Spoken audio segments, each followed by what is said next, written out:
There was the journey from the church. There was the journey at the chariot. And then finally, and I think I've got the wrong, that's okay. I love technology. It's supposed to say to the next chapter. So just pretend that's up there because I never make mistakes. But it is my mistake. There was another chapter for Philip. Look at the last two verses. You ready? When they came up out of the water, and by the way, I cannot guarantee that this will happen today. Okay? Same name, but that's about it. When they came up out of the water, the Spirit of the Lord suddenly took Philip away. And the eunuch did not see him again. And he went on his way rejoicing. Philip, however, appeared at Azotus, many miles away, by the way, and traveled about preaching the gospel in all the towns until he reached Caesarea. Now, if I could have like a webcam or something of a story, this is one of them I'd like to see. Okay? So, in the water, poof, he's gone. Next thing you know, he's miles away. This is like Star Trek stuff, folks. This is incredible. But what do we get from this?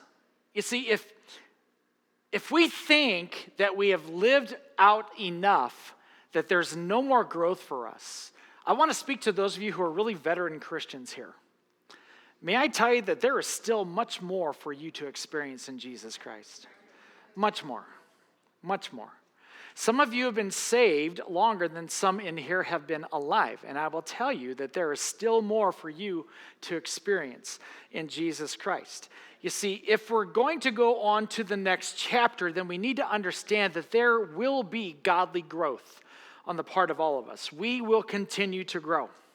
And what I loved about the eunuch here, he came out of the water and he went away rejoicing by himself.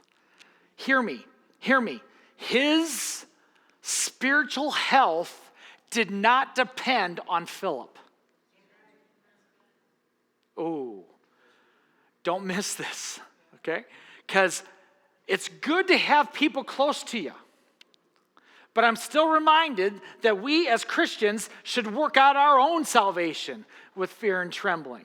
And unfortunately, oftentimes we have seen people who have been more connected to a leader or a preacher or even a pastor than they are to Christ. And that is a recipe for spiritual disaster.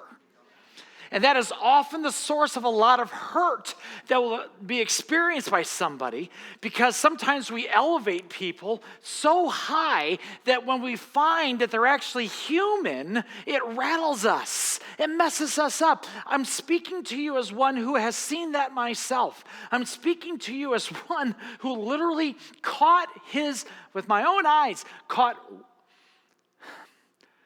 a man who was a great influence on my life cheating on his wife at the age of 12. I saw this. Now that could have rattled me. But I didn't let it happen. Some of you, you've been let down by a leader. Some of you, maybe your pastor's not all that you thought he would be. You want a refund. And I will just tell you that all of us in here, we're going to not always get it right, are we? Right? But we are responsible for our own spiritual growth. So I want you to understand this. Your spiritual growth, yes, it's good to be influenced by people. Yes, it's good to have, as Ephesians tells us, apostles, prophets, evangelists, pastors, and teachers. It's good to have all of those. Those are gifts that God has given to the church. But at the same time, your focus needs to be on Christ more than an individual. And then finally, there was a continued calling on Philip. I want you to think about this. Philip has just led this huge revival in Samaria earlier in the book of Acts. And now he's led by the Spirit, and he baptizes this important official in the Ethiopian government. And not only that, beam me up, Jesus, he is translated from that water to some location miles away. He easily could have said, whew, this man's done it all. I wonder if there's anything more that God wants to do through me. But Philip didn't rest on his laurels.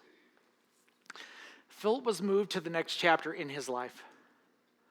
And he began preaching in city after city after city after city, seeing lives changed, people transformed, people finding hope, health, and healing. Listen, God's not done with you yet. God's not done with you yet. My pastor in Columbus, I've said this before, my pastor in Columbus, he would say, you think God's done with you? Well, then die. Yeah. It's like that. And that year, we had a ton of funerals. I'm thinking, Pastor, you got to lay off that. But God's not done with me. God's not done with you. So when you experience a victory, maybe God uses you in a pretty dramatic way. You are now vulnerable to making some bad decisions. Don't let that happen. The biggest time to pray for your leaders and your pastors is on the heels of a great victory. Because it'd be easy just to rest and say, I'm going to coast now. Philip didn't coast. God had more for him to do. And I want you to know today that God has more in store for you. No matter what your age is, no matter what your background is, no matter how experienced you are in this whole thing, God is not done with you.